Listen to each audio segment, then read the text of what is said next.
Chers patriotes, vous avez certainement tous suivi l'interview pathétique du plus grand criminel africain, Paul Kagame, sur France 24.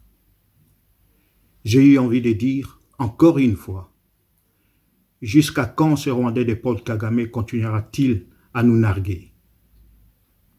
Chers patriotes, nous devons bomber nos torses et répliquer à toutes ces incartades. Son arrogance tient du fait que de l'autre côté de la frontière, personne ne fait le poids face à lui. Donc, il est plus facile pour nous de conclure que c'est lui qui tient encore les barres et par ricochet, c'est lui qui dirige encore les Congos. Comment peut-il oser balayer d'un revers de la main, avec un tel mépris, les génocides congolais?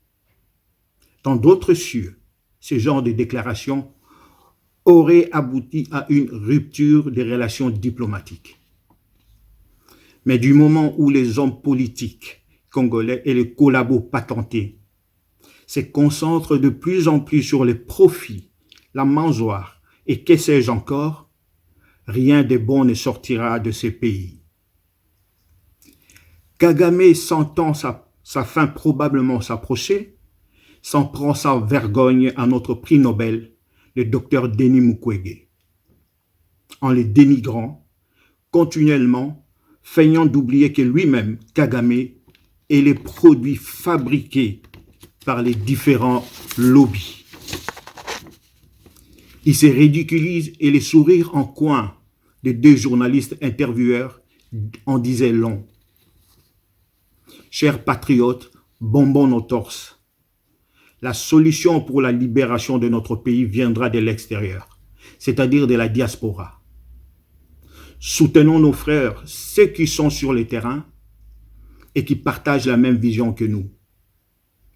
Le pays est occupé et nous ne sommes pas les seuls résistants. Nos frères Maï-Maï sont aussi des résistants. Unissons nos efforts pour mettre fin aux élucubrations de Kagame et à l'occupation. Aujourd'hui, la communauté internationale regarde sans rien faire, sans rien dire. À l'époque où les vrais Congolais patriotiques critiquaient cette même communauté représentée par la MONUSCO, cette dernière nous sortait toute une batterie d'arguments allant à justifier la présence de la MONUSCO au Congo.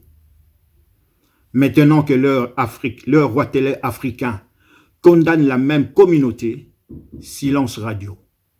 2 poids, 2 mesures. Les Congolais ne se laisseront pas faire et nous irons jusqu'au bout de ce combat pour récupérer notre souveraineté. Kagame rejette les rapports mapping, rapports rédigés par plusieurs experts de l'ONU, et ce n'est pas la première fois.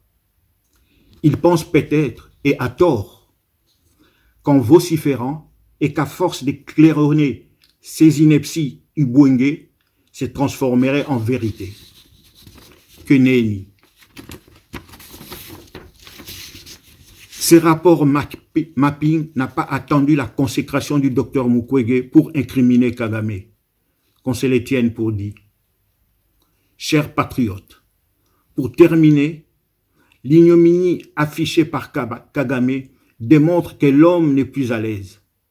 Donc nous devons l'acculer au point de le stopper dans sa folie. Congolais, Totelema, Ingeta.